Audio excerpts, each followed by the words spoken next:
I'm talking to Veronica, who's a mom, and she is appearing anonymously. And it's because these issues are so sensitive and because there's so much um, activism and hate, and it's gotten to be kind of risky to speak out about these issues. So, Veronica, why don't you just tell us about your daughter, Bethany, Yes. and how come you're talking to me today now? Okay. So to start somewhat at the beginning, um, my daughter Bethany is 11. So she just finished fifth grade, um, and a couple years ago, before she started fourth grade, she took an animation class.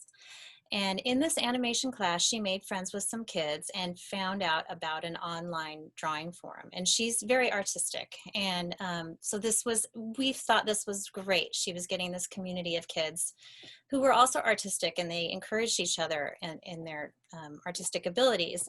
And but it was also a social thing, right? So it was social and drawing. And I was a little bit nervous about that, the social part of it, thinking that there, maybe predators might get into this group. And so I watched, I became one of her friends, and I kind of watched the conversations until I felt a little bit, comfortable. And then I would just check in every once in a while. But what I did notice is that, I didn't notice any adults in there. It seemed pretty clear that they were kids she was talking to, mostly young girls. And but also that they seemed to have little relationships with each other, like they were girlfriends, and which I thought was harmless and kind of silly. And I thought, oh, I loved my girlfriends too when I was that age. So I just didn't really think much of that either. um, so come let's see, I know she was saying some things when she was in fourth grade about, that she was attracted to girls, maybe, and maybe she was gay. And so we had heard some of that, right? And we were like, okay, I didn't know.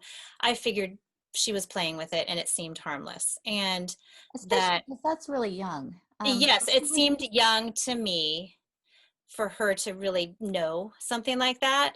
But I also didn't think at the time that it was a big deal, for her to be exploring that. Then comes fifth grade. And right before fifth grade, she wanted to get her hair cut really short, and she wanted to go shopping in the boys department. And I was like, okay, again, fine, that she wants to be kind of more masculine, which also didn't seem like a big deal to me. And then at the beginning of the school year, I get an email from her teacher, and it says, it uses a different name, Blair. And I was like confused when I got this email. I thought maybe he got the wrong student or the wrong parent. And I went upstairs to my daughter's room, and I saw that she wrote down on her dresser Blair and they them. And I was like, oh, okay, interesting. I've heard of they them before. I've heard of the gender non-binary, which is what that refers to, as far as I know. Although I think it refers to more things now. It's all gotten very confusing, the whole gender spectrum. But let's see. So I said, well, so have you got a new nickname that you're using at school? She said, oh, yes. And I was like, okay. It's strange to me that the teacher would use that name. I mean, without even saying anything to me. Yes, that he right. just went ahead and used it and didn't say, hey, by the way, your child is using this nickname. I'm not sure if you knew, like, it seems like something they would mention it, because they weren't speaking to my child. They were speaking to me, And in a way, it's really good that they did that, because it kind of gave you the heads up, maybe. It did a little bit, but I didn't really at that time understand what it all meant. You just thought it was a nickname. I thought, again, a thing she's playing with at school, because it wasn't something she asked us to do at home. And again, this is fifth grade. Yes, fifth Okay. grade. So time goes on, uh, and at some point through the school year, I get a call from the counselor, the school counselor, who says that my daughter was said to a friend. So this was reported by a friend. My daughter said to a friend that she was suicidal and self-harming, and that was a surprise to me because I didn't see any evidence of her being really depressed or anything at home.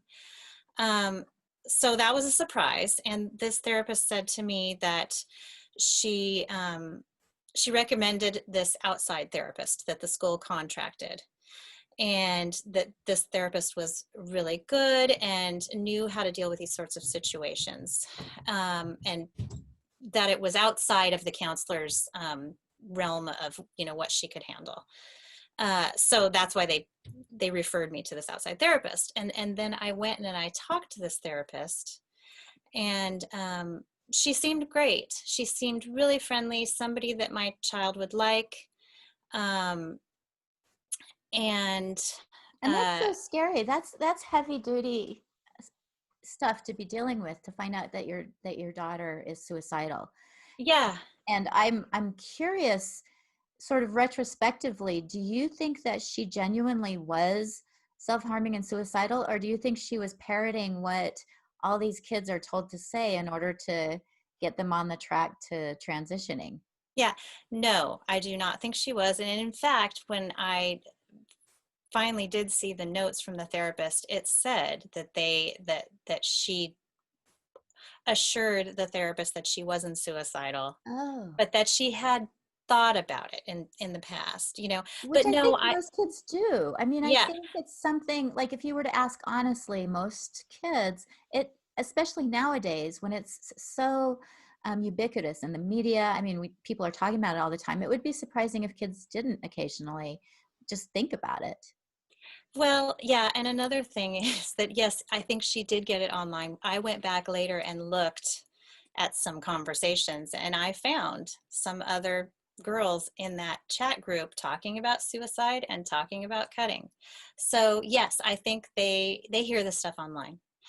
um, and so she did meet with the counselor.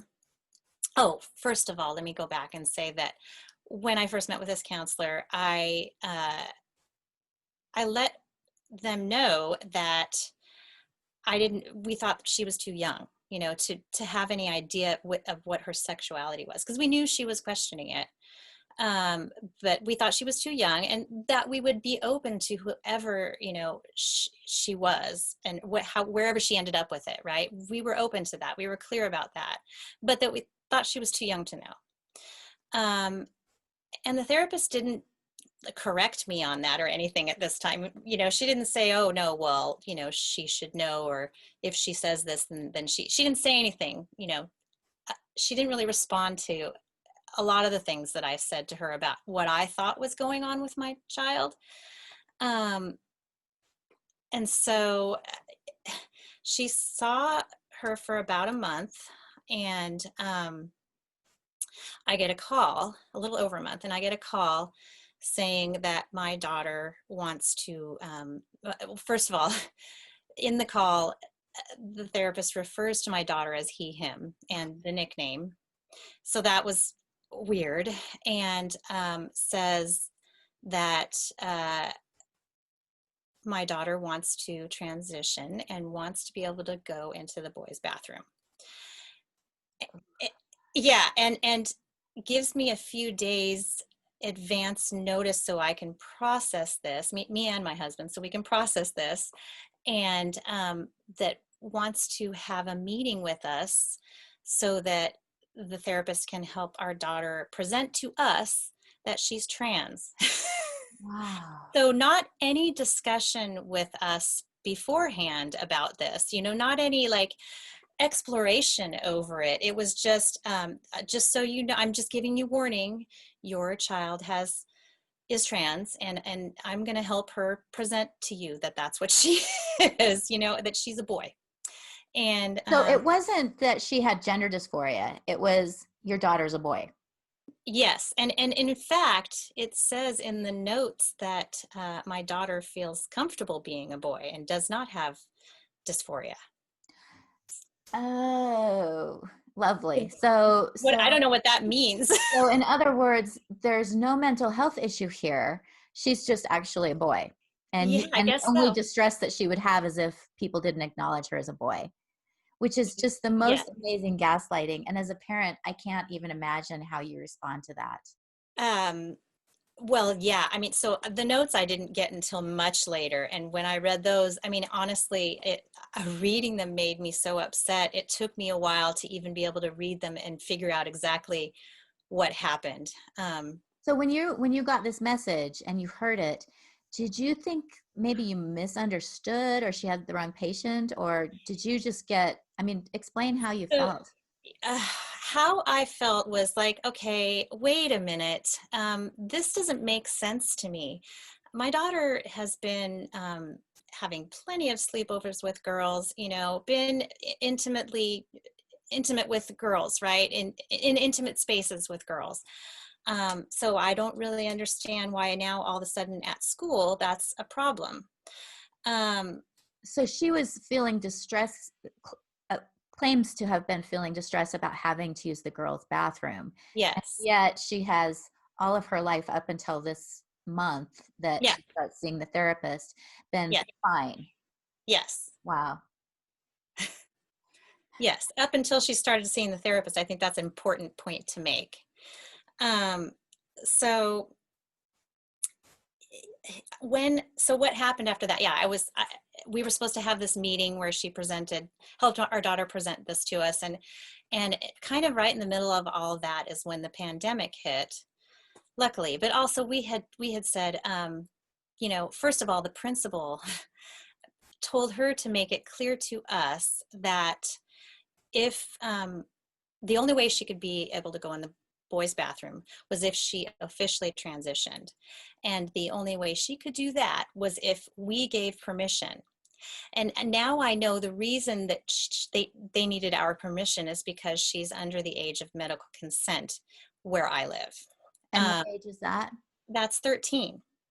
Okay, so So if she had been a little bit older, she could have done that without your consent or knowledge. yes, yes. And I we don't want her to, we said no. We did not want her to do that because we would be concerned about her safety, being and her feelings, and how are other people going to react to her clearly being a girl, being in boys' intimate spaces. And then beyond that, it's not fair to those boys either.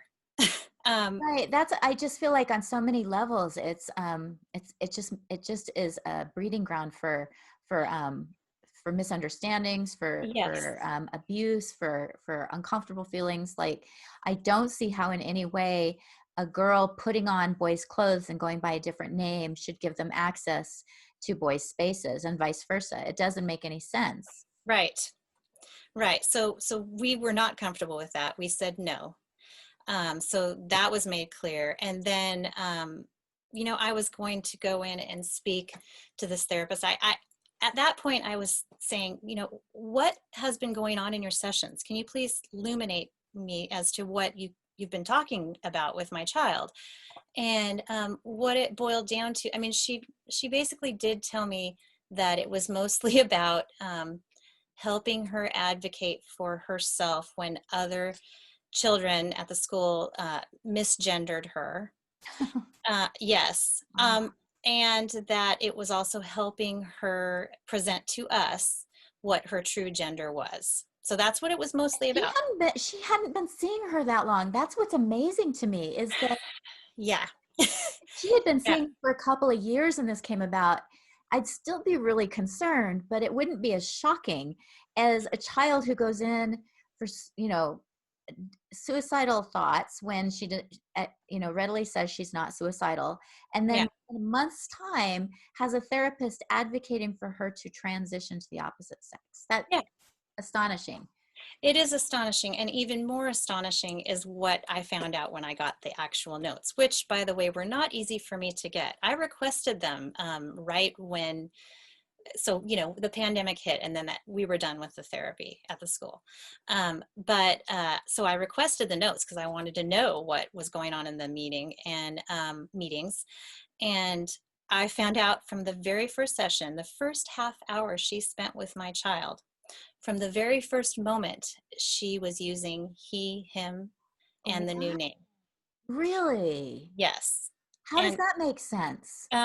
well, I don't know. There was no questioning at all about any other mental health issues or anything else that might be going on to be making my child feel uncomfortable and having problems.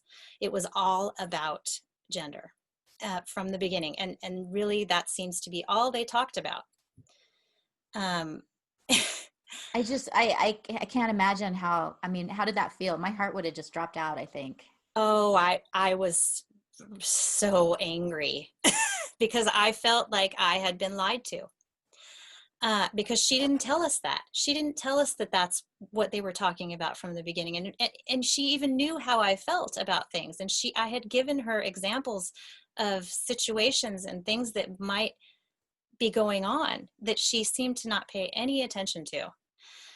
So yeah, I feel that we were lied to, and that this was hidden from us. And how does that affect your relationship with your daughter? Because here you have a therapist who's actively sort of going against what you want and almost setting it up adversarially, where she's your daughter's ally, Yep. helping your daughter to um, work with you who are clearly not fulfilling your Not role. tolerant, not tolerant. She's Not teaching, tolerant. yes. So basically she taught our child that we probably weren't tolerant of her, whoever she is, right? That she was more tolerant than we were. And she was going to, help us accept our child. So yeah, no, that's pretty adversarial. That's pretty much telling our child that we aren't accepting her. I think it's horrible. I think she did damage. She did damage to our family that we're now having to pick up the pieces. And I am, yeah, it's pretty upsetting. It's, that's not even enough. Yeah, It's a it's terrible. betrayal, I think. It's a It's a betrayal. huge betrayal, huge betrayal. And it wasn't just, yeah, so she lied to us. And I mean, she effectively lied to us. And honestly, so did the school.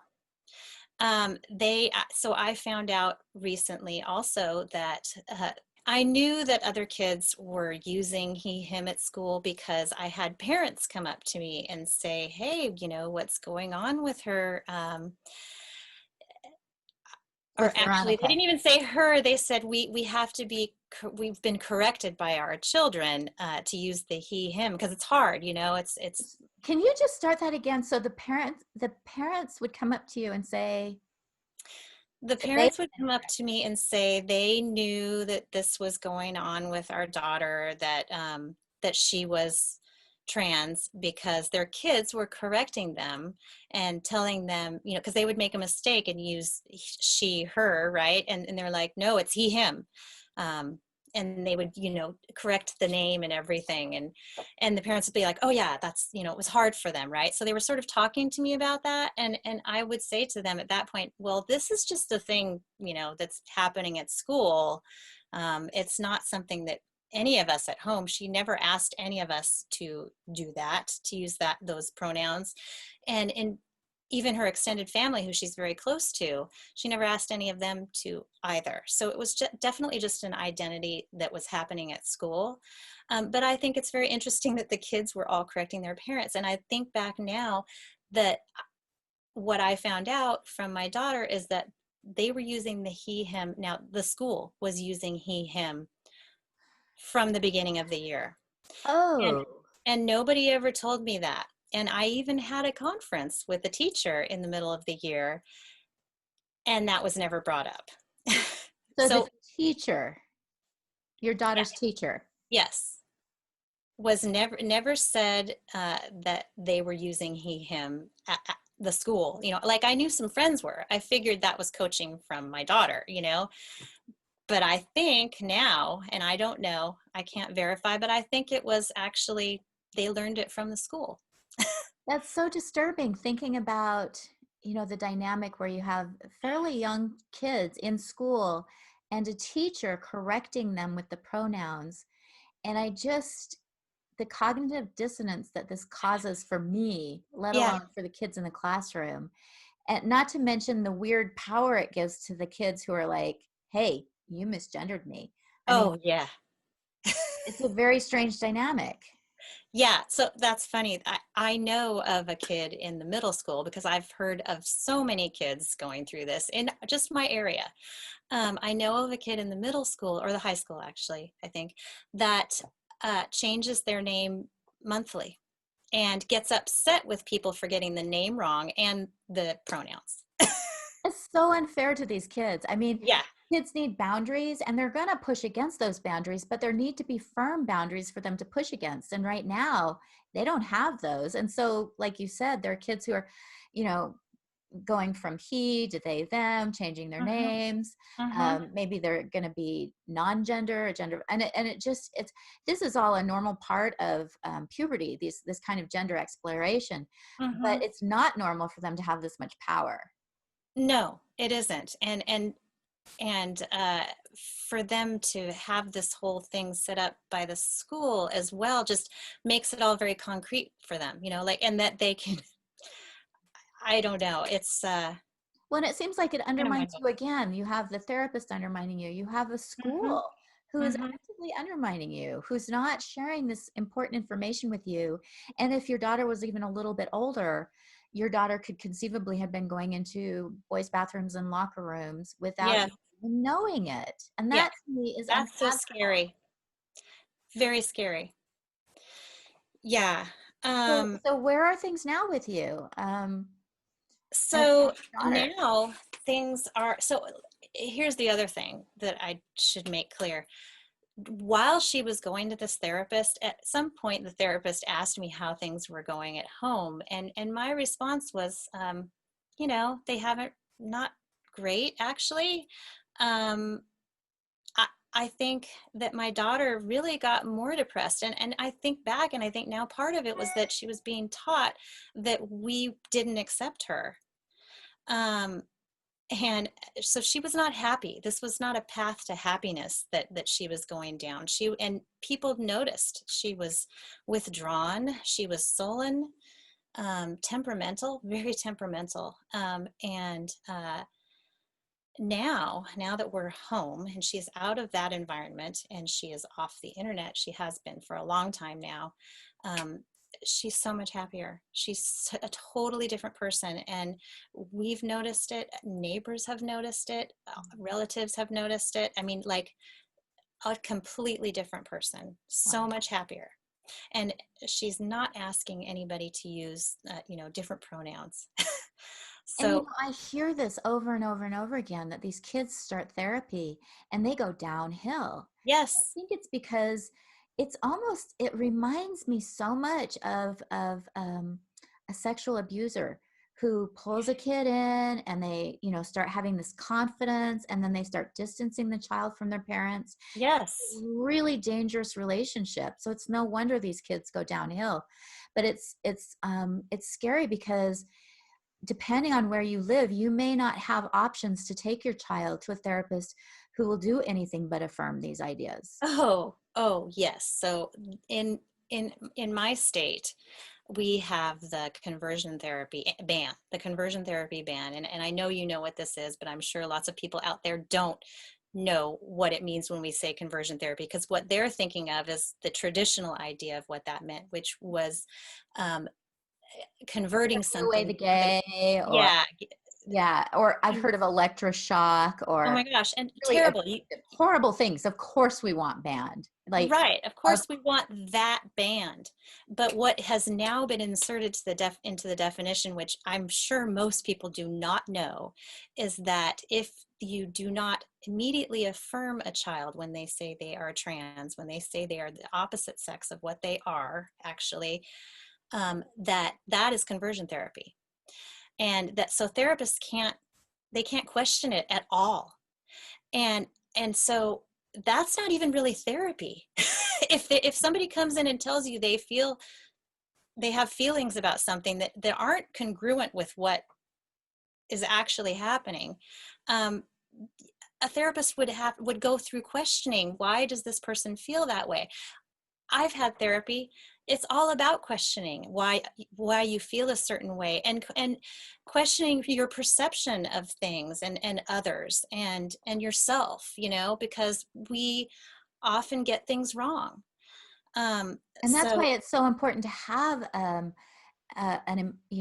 caring therapist who can kind of push back on ideas that are unhealthy or yeah, that aren't accurate, because we do. I mean, part of being human is coming up with we don't always interpret things correctly. Our exactly. perceptions are not always accurate. Our feelings do not always reflect reality, and traditionally therapists have been there to push back on those, to help us to understand things and to bring us into congruence with reality. Right. Right. And to get us to not always look at things negatively, also, or not assume that others are against us. Right. And so it's Uh, hard to know in your situation if it's the therapist who is to blame or if it was the legislators who are to blame for what happened to your daughter. yes. Okay. So that's a good point, because I believe that this therapist thought she was doing the right thing. I believe that the school, now it's confusing with the schools. I think to some degree, there are people who have bought into this ideology and they believe that they're doing what's right. And I think some of them are following the law, you know, and maybe some of them are uncomfortable with what they have to do with following the laws. So yeah, I think the laws play a huge part. And in fact, I mean, I've looked into it. The National Education Association is funneling this policy down to all the schools in the whole nation. So they're following the National Education Association. You would think that's an organization you could trust. But it seems to me they've been infiltrated by the activists and that there's money involved. So, I think a lot of these associations that we thought we could trust, that we thought were authorities on this, I don't think we can. Well, and And it's confusing to me because ultimately they are just going to make their lives so difficult if kids get to dictate these kind of things. Especially like you said, there are children who might decide to be one thing, 1 month, a month later something else. I mean, well, they do that all the time. There's so many yeah. kids that are doing that. And what I think is ultimately going to happen is that we're going to have non-sexed spaces, which will violate Title IX. I mean, that's sort of when I see how this is rolling out. Hmm. The end of it is going to be that girls and women are going to lose spaces, that they're going to All their safe spaces. all their safe spaces, unless we stand up and say, no, we've got to stop this. Because I know in England that there were schools where they had same-sex bathrooms, and girls were getting bladder infections from holding it because they didn't want to go to the bathroom with the boys, and they were staying home from school when they were having their periods because they were embarrassed to go to school. So this is like going back so far and making it so difficult for these kids, and it's confounding to me how we got here. Yeah, me too. Um, the whole, even the gender stereotypes, how it's actually become more stereotypical. Do you remember the show Free to Be You and Me? Huh. Oh gosh, you never saw that. It was from the 70s, and it was very forward thinking. then, and it was talking about gender stereotypes. A lot of it was talking about that. And people are different. And there was this one skit in it where there's these two babies and they don't know what sex they are, and they're talking to each other about it. And it's a girl and a boy. And the boy actually thinks he's a girl, and he's like, because I like pink, and I want to wear dresses, and that's not exactly what it said, but it was very stereotypical girly things, and I want to be a cocktail waitress when I grow up. And the girl said, well, I want to be a fireman. And and then they got their diapers changed, and they were like, hey, look, actually I'm a girl and you're a boy. But the message was, you can be a girl and still want to be a fireman, or still be very masculine. But today they're saying the opposite is true. If you're masculine, then that means you're you're a actually boy. right. And I think about all three of my children were gender nonconforming because that's how I raised them. Yes. And if they had been in the school systems a little bit later than they were, likely all three of them would have gotten the message that they were transgender. Yes. And it was because I didn't impose really strict gender roles on them. Right. I have several friends. Very, like, I was a tomboy. My mother was a tomboy, and my daughter is a tomboy too. There are no tomboys now. Right. And a lot of my friends were like, well, I would have been a boy, Well, and that's where I feel frustrated, because as someone who did experience gender dysphoria as a child, it is an incredible mental health issue. It's Yes. not being a tomboy. It is something, I would take rocks and pound them against my vagina because I Oh had gosh. so much hatred. This is a serious condition. This is not a child who just needs to be called by another name and get a Right. haircut. I mean, this is Right. a So significant mental health issue. And what so you it's would, like we're confounding things in two weird ways, where we're saying that someone can be transgender when they don't have gender dysphoria. And then we're saying if you have gender dysphoria, it means you're transgender. yeah. And neither of those are true. Right. Right.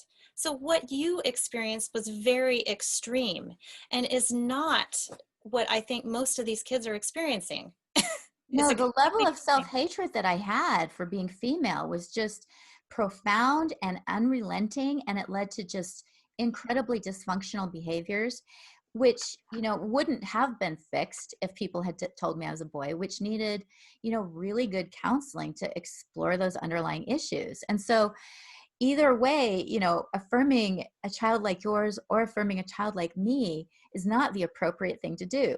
So right. in either case, it's really damaging. Right. Right. It should always be questioned, because the reality is that you come with the body you came with, and you came with the sex that you came with.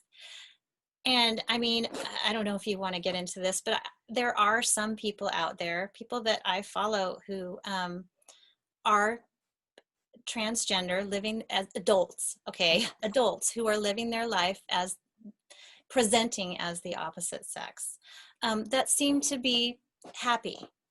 But that's a rare thing, is what I understand. And historically, it's been a rare thing.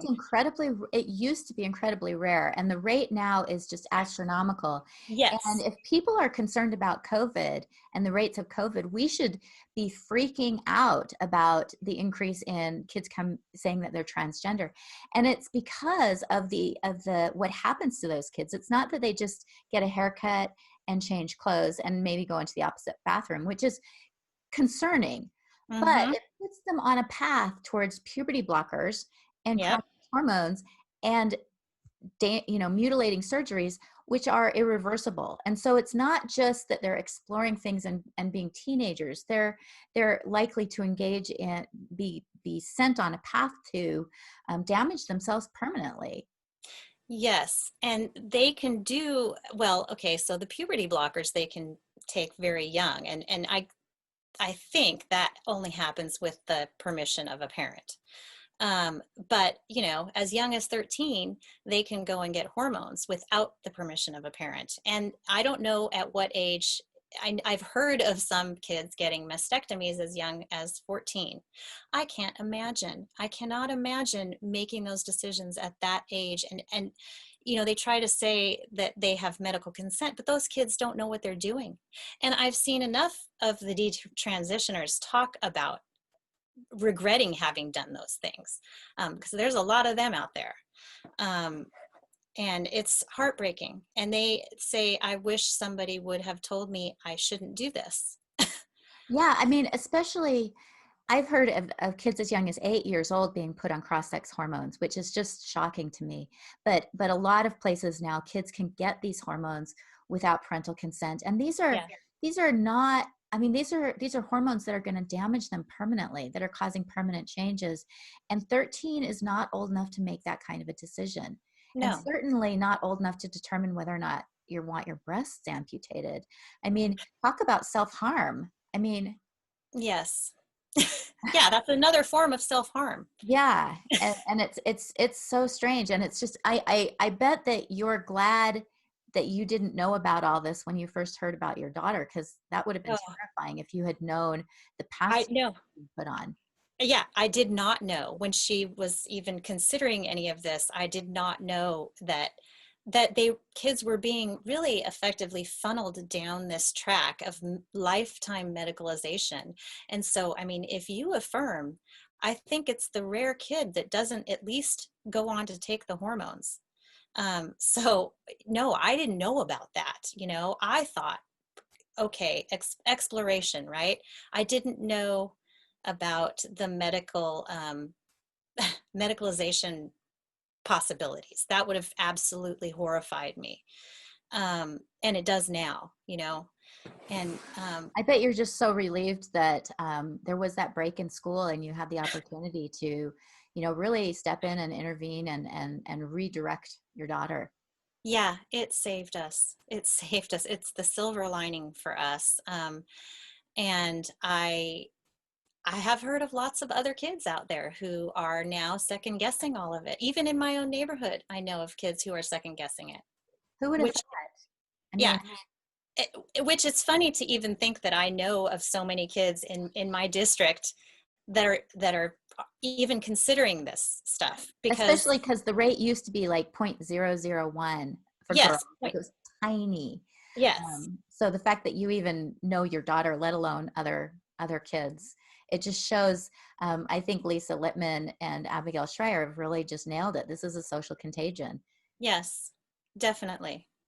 And again, I didn't know about that either.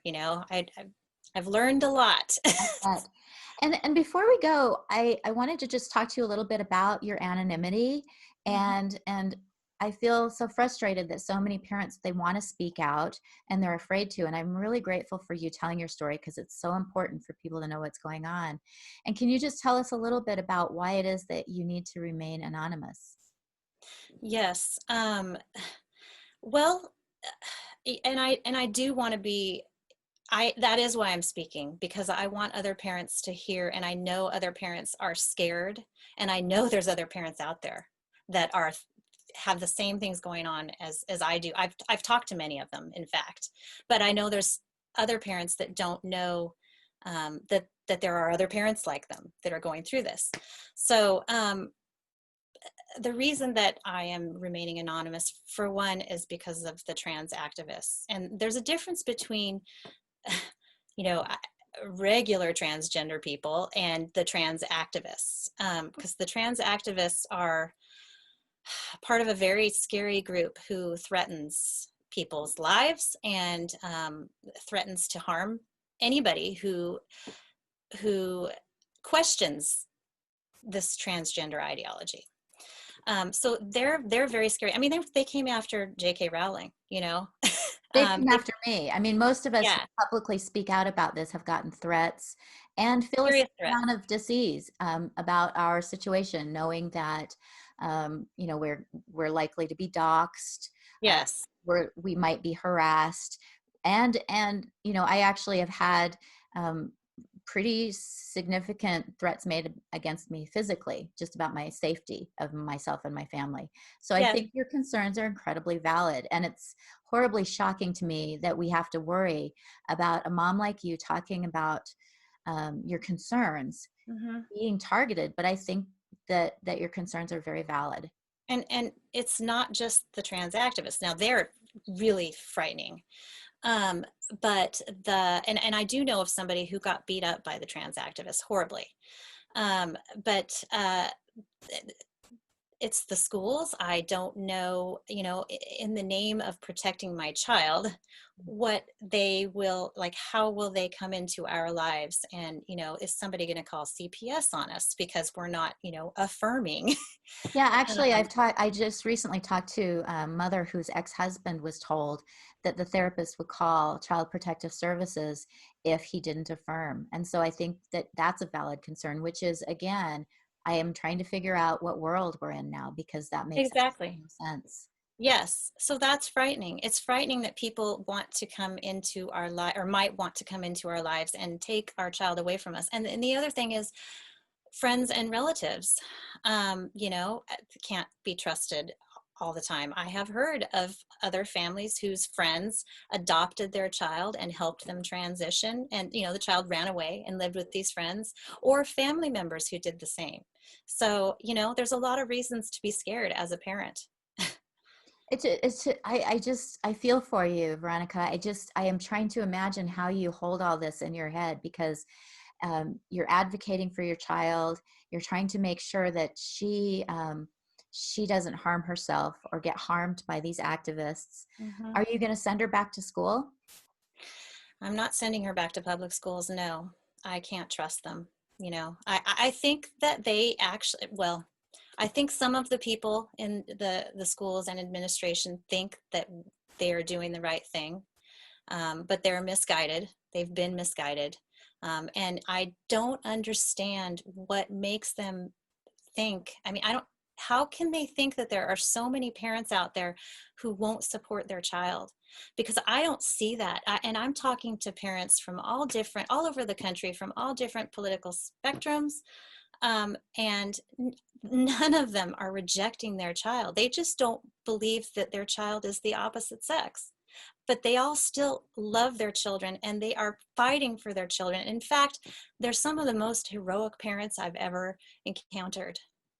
Well, and that's And why this is so insidious, is that it isn't, your child is told that if you don't agree with them 100%, that you don't love them and that you're hateful. And in some cases that they should leave you and find new parents. yes, And that's a horrible message to be giving to a child. yes, it is, because nobody is going to advocate for their child more than their parents. And in fact, those people out there are taking advantage of our children and using them as experiments. And they are not going to be there when they change their mind and realize they've made a mistake. And we have seen that evidenced in the many detransitioners out there. They get abandoned by that group who was so supportive to them. Really quickly. I mean, Yeah, you get dropped so quickly. yeah. And that's what I discovered too in my community when I started talking about this.